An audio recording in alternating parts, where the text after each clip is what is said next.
Welcome to Backstage with Richard Ridge. Director-choreographer Denis Jones has been nominated for a Tony Award for his show-stopping choreography in Roundabout Theatre Company's stunning production of Irving Berlin's Holiday Inn. And I caught up with Denis here at the Lambs Club just weeks before Tony's big night.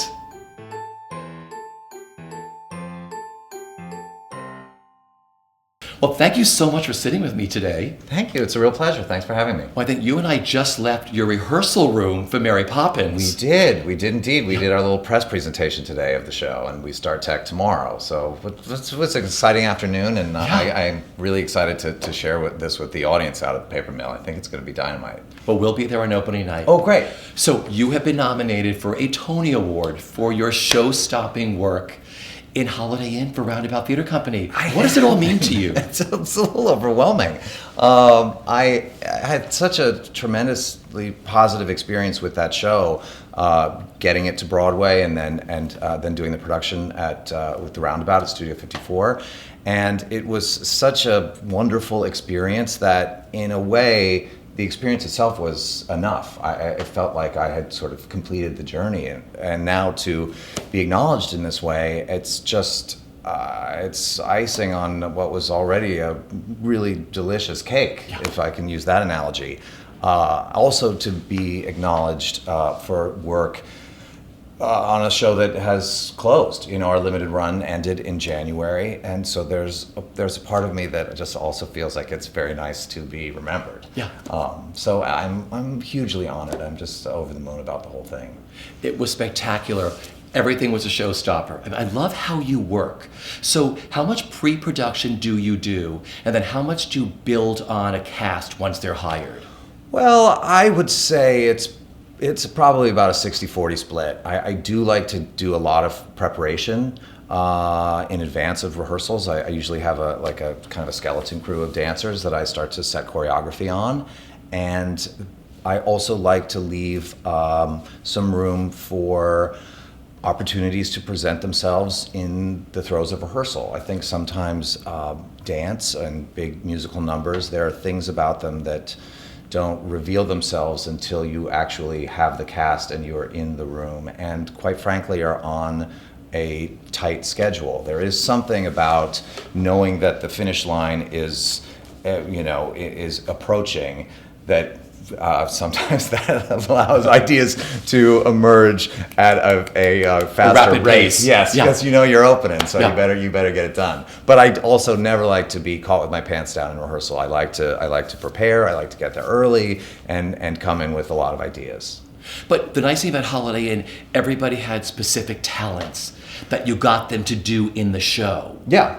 Like Corbin Blue's number. I mean, talk about that number. Oh, well, Corbin came in for the show, and I knew that he had danced, from High School Musical, and I knew that he was a terrific dancer, but I didn't really know that he was a tapper. Yeah. And we had a little work session, and he brought in his shoes, and he opened with some disclaimer about well, it's been a couple of years or whatever, and he put them on, and he was tremendous. I mean, he has great feet. He dances with great authority, good loud sounds. I like that. Yeah. And then to build the number on him was a process that, as I said before, included a fair amount of preparation, but then a fair amount of just seeing what looks good on him. I got a chance to go out to LA before we started rehearsals in New York and just spend 5 days with him and see what looks best on him, what he brings to the table, and really try to let that inform what the number ended up being.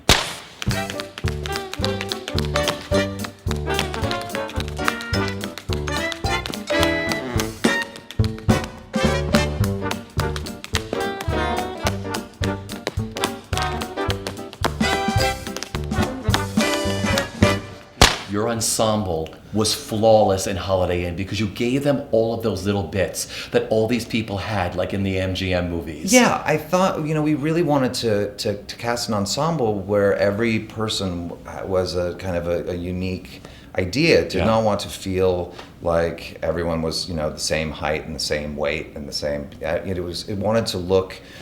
We felt like it wanted to look like our city. It wanted to look like, it wanted to look like New York City, and that's a lot of different kinds of people. And what was great about the show because it was a musical that had so many musical numbers, I mean, it was just like one after another, Yeah. the opportunities to use all of these wonderful, unique performers in different ways throughout to feature them and also to show off all of these weird skills that people have. You know what I mean? People show up now to auditions and they can juggle and they can play the violin and they can stand on their head. I mean, they can do so many things that it would be reckless not to use those skills. But so you're smart to use them. That's what I love what you do. Okay, yeah. No, I'm very Yeah. much in awe of all of the things these performers are able Yeah. to do. I am glad to use those skills. Blue skies, smile at me. Nothing but blue skies. Blue skies. Do I see Nothing but blue skies do I see. blue days? All of them gone. Nothing but blue skies. Nothing but blue skies. Nothing but blue skies.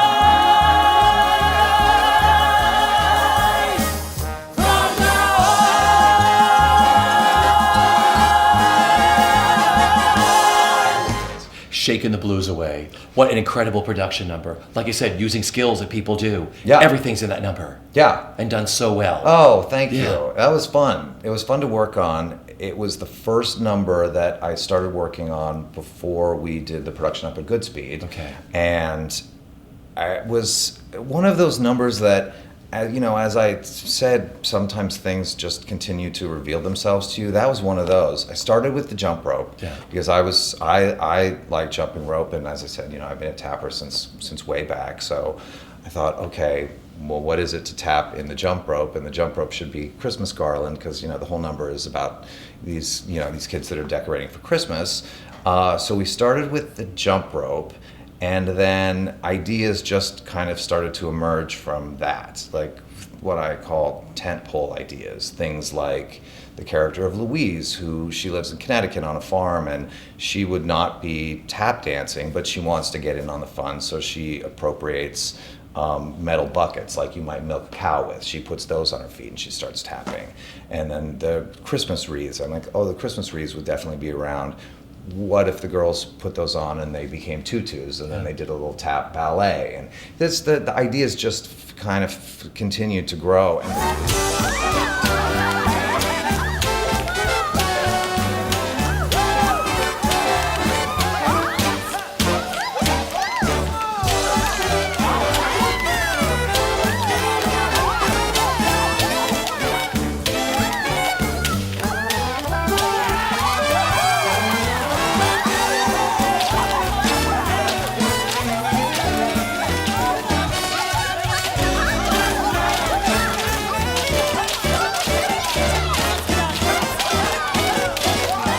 There are all kinds of numbers in musicals that are very successful for different reasons. But sometimes it's the ones that feel like a really joyful math equation, like Favorite Son from Will Rogers. Yeah. I mean, you can just look at that and it's incredibly joyful math to me. Yeah. So in any case, and tap to those rhythms against a movement is just something that really, really turns me on. It always has. What are your favorite numbers from Holiday Inn? Well, I mean, Shaking the Blues Away was, I was very pleased with that number. And, Firecrackers, which also, I mean, here's the deal. You got to kind of go on the ride. We did it in previews. Corbin was fantastic. Laura Lee Gayer, who literally learned to tap to do Holiday Inn. I mean, she could, I feel bad saying this, but she had some tap skills, very entry-level tap skills, but what was required of her was rather more complex. And I worked with her for a few months with my incredible associates, Amy and Barry, who were amazing, just to prep her. And man, she just danced right over the finish line. I was so proud of her. That sometimes you feel a different sense of accomplishment or achievement or whatever when someone like that is able to do a dance like that. I mean, it's just, she's remarkable. Oh, I'd love to climb a mountain and to reach the highest peak, but it doesn't thrill me half as much as dancing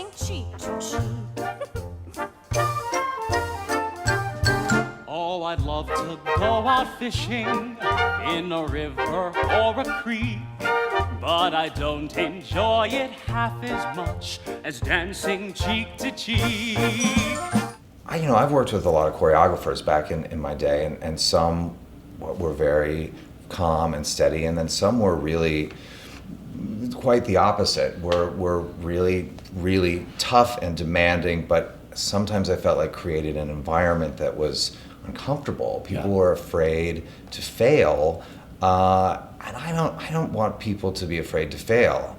I would prefer that they didn't fail. I'm not a crazy person, but I don't want dancers to beat themselves up or feel like I'm going to get angry with them if they make a mistake, because sometimes people make mistakes. I want an environment where people feel free and appreciated, and then willing to be involved in the collaborative process. Because I'm dependent on those dancers. I like to have a dialogue with them, and I like to figure things out with them. I'm not the guy that just runs around saying this is exactly what it needs to be and do it this way and do it now. I like to feel it out on them. Also, because people move differently, you want to play to people's strengths. There are ideas that I have sometimes for choreography that seem amazing in my head, but actually setting it on human beings, that's a different thing. So I'm very dependent on them, and I want them to feel comfortable and appreciated, and then work super hard at the same time. Yeah. Well, you have this wonderful career, so let's go through some of the highlights. Oh, boy. And just tell me what comes to mind, either a story or a memory, okay? Okay. Let's start with your Broadway debut, which was Grease, right? Yes, 94. Uh-huh. Yes, it was the Tommy Tune production of Grease, directed and choreographed by Jeff Calhoun, starring Rosie O'Donnell. My first Broadway show, I was 24, and I was so excited. We did a pre-Broadway tour, 7 cities before we landed at the Eugene O'Neill. I think that's right. And it was one of those moments too. The first time that I walked through the stage door of the Eugene O'Neill, I felt such a rush of warmth and excitement. And I honestly, I remember that moment. I remember going through that door. I remember seeing the call board for the first time where I was going to sign in, and they had it all like tricked out in Grease colors, and I remember signing in for the first time. And it was one of those. You think that it's going to feel that way every time you walk through a stage door, and then it doesn't really. I mean, that kind of euphoria can only last for a period of time at a specific time in your life. But I'll never forget that moment. It was amazing. It's like you've earned the right to open that door. It's like I'm going through that Broadway stage door now, right? I mean, I had a picture that my mom took the first time I was in New York. It was in 5th grade, and we I said I grew up in San Francisco, and we took a trip back east, and we were in New York for 4 days. And the first Broadway show that I saw was on the 20th Century at St. James. Such a beautiful production. And my mom took a picture of me pretending to dance through the stage door. It's me holding onto the stage door, doing a dance step, pretending like I was dancing through it. So then to actually open that door and go through it, I'll never forget it. Yeah. Okay, Chicago. You wore many hats during that, didn't you? I joined the show. I was one of the original swings when the show opened at the Rogers. And I joined the company. It was a couple of weeks after the show had opened. They had started the show with just one male and female swing, and very quickly learned that they needed a little more swing support. So I was hired, as I said, probably 3 weeks into the run. I was a swing there. I then became the assistant dance captain, then I became the dance captain, then I left the show to do another Broadway show, then I came back into the show, because once I had swung it and also had dance captained it, it was very easy I could leave and do other things, and then if something opened up there, because I knew all the parts, it was very easy to just kind of slide me back into the show. So over a period of, over a period of 10 years, if you put together all of the contracts that I had there, if you pushed them all together, I was probably with the show upwards of 4.5 years, but that was spread out over 10 years. I think I left and came back, 8 different times. Yes, to the point where the last time that I left the show, had already started to become an associate to Jerry Mitchell and do a couple shows with him. And Legally Blonde was going out of town. It was doing its out of town tryout, or pre-Broadway really, in San Francisco. And because I was back in Chicago, and I asked for a leave of absence to go and do this. I said, I'll be back in a couple months, whatever. And really, finally, it came down from the Weisler office. We love you. You're fantastic. We'd be very happy for you to stay, but you cannot continually leave and come back. So you're going to have to make a decision. So I feel, in a way, it was via the tough love of Fran and Barry Weisler that I actually got sort of kicked out of the nest, and I think it was good. It was a good thing. I want to talk about mentoring. You mentioned Jerry Mitchell. If we're lucky through our careers, we meet somebody who becomes a mentor. Yeah. And Jerry Mitchell was yours, right? Yeah, no, I feel very, very blessed to have him in my life. Yeah. Jerry was the associate on Grease, my first Broadway show, and then on Busker Alley, which I was involved in Busker Alley on its pre-Broadway tour, and Jerry was on that, and I did Full Monty for Jerry. I did Never Gonna Dance for Jerry.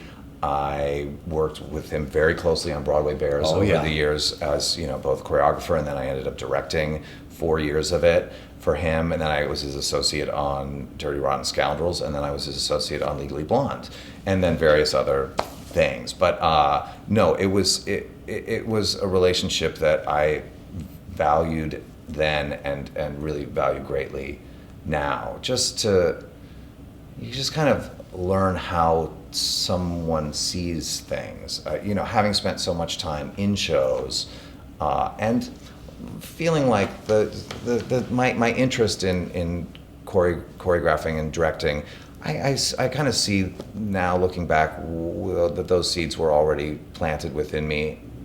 Yeah. From I can see that, but it was really through getting to work with Jerry, being on the other side of it, seeing how he saw things and how he was always very much like clocking the audience. He definitely knows how to get a response from the audience, how to really rile them up, and I'm a great fan of that. But also how he runs the rehearsal room. Yeah. I mean, that was a great lesson.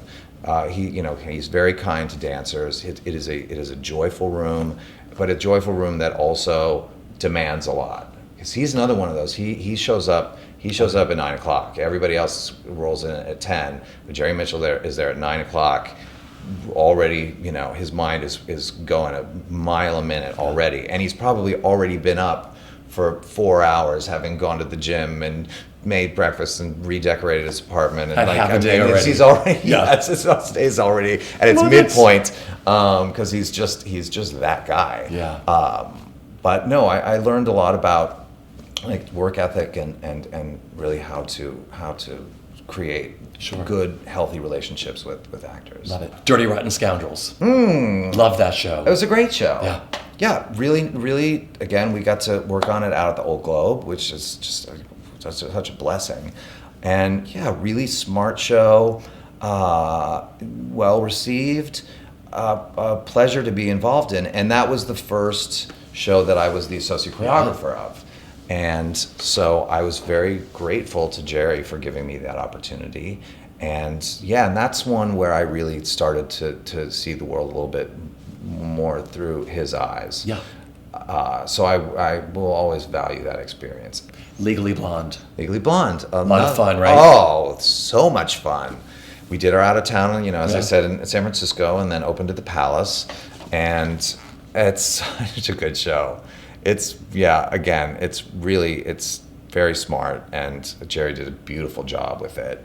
And we had a nice run, and then there was an interesting. One of the interesting chapters in that experience was Legally Blonde. Did this this talent search for Laura Bell Bundy's replacement. Yeah. It was Legally Blonde's search for the next Elle Woods, new Elle Woods, on MTV, which was a 12-episode. Get 10 women, put them, sequester them in a pink penthouse, and then put them through a series of challenges to find Laura Bell's replacement. And got to be involved in that. I think my title was like dance guru, I love something it. which seems like, okay, dance guru. Yes, I'm a dance guru. But that was a really fun. That's a crazy world. Yeah. That's a super the crazy world of reality the world TV. of reality TV. I didn't know what to make of it, but I see how people end up saying things that they wouldn't normally say, or that's things that you would not plan to ever say on camera. I see exactly how they get people to do it. Once you get used to the camera being around all the time, you just kind of forget it's there. Honeymoon in Vegas. Brilliant production, brilliant show. Thank you. That was I have such great affection for that show, and we did our out of town. It was really an out of town tryout. It wasn't really like a pre-Broadway. We didn't really know what was going to happen with the show, and we did it out at Paper Mill Playhouse, my beloved Paper Mill Playhouse, and the audience response was just absolutely off the chart. It was great. They loved it. And unfortunately, I don't know. I could Monday morning quarterback this till I'm blue in the face. Is that the expression? Yeah. Okay, something like that. But I think that for starters, I think too much time lapsed between the great success that was Paper Mill and us opening at the Nederlander. Like the momentum and I think excitement about the show lasted for a period of time, but it doesn't last forever. I think when something like that happens, I mean, it had, not to be super dramatic about it, but it did feel a little bit like a version of lightning in a bottle out in Millburn.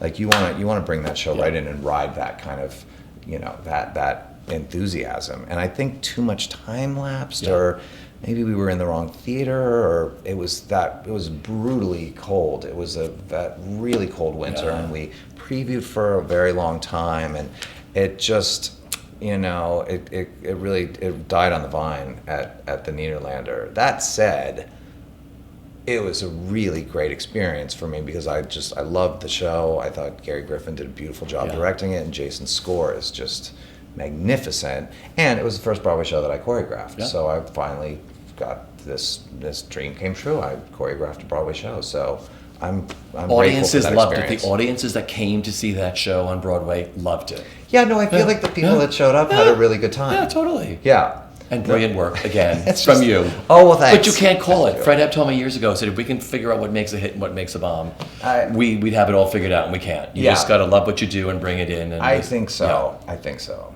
Your plate is so full. You've got so many other projects you're working on now, right? Things are it's a busy time.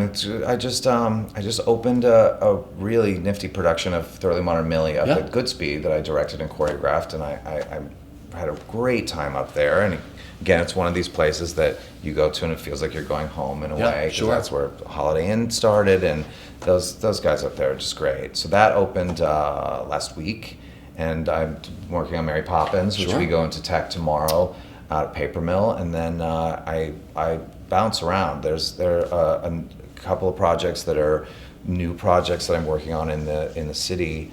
But then I will go back to the Muni this summer, where I've directed a number of shows, and I love that place. Mike Isaacson, amazing human being who runs it, to do a new production of Chorus Line. And then I get to do Honeymoon in Vegas again. Yes. Actually, the first regional production is being produced at the Marriott Lincolnshire, which I can't wait to get back to that one. That happens after that, and then I go to Signature to do Crazy for You. Which that's a huge dance opportunity. That score, come on! I see show. big Denis Jones production numbers. I mean, there's going to be some steps in that one. I will tell you.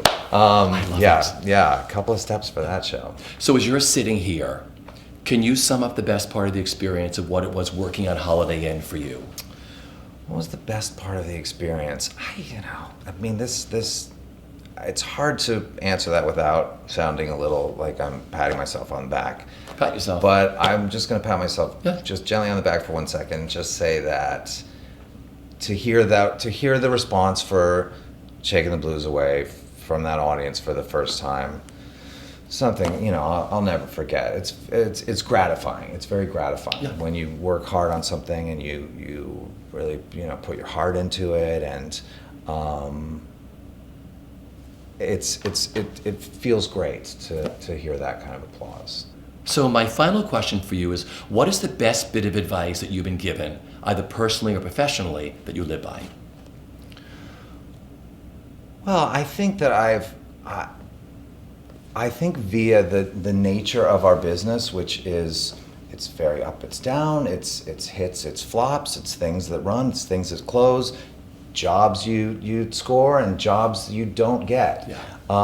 I think, like, given that the nature of what we do, I have really learned to not take anything for granted, to approach every project with my full attention and enthusiasm and appreciation, because who knows what's going to happen tomorrow. So I feel that, like, what I get to do is such a tremendous gift that my obligation is to give it my whole heart at every single opportunity, regardless of the fact that that heart may get broken. It still demands 100% of who I am. That's some great advice. Thank you. I want to thank you so much for sitting with me this afternoon. Congratulations for all your success, for all the nominations, for the Tony nominations, because everything you do with grace and style, and always have. You're very kind. Thank you. It was a pleasure. They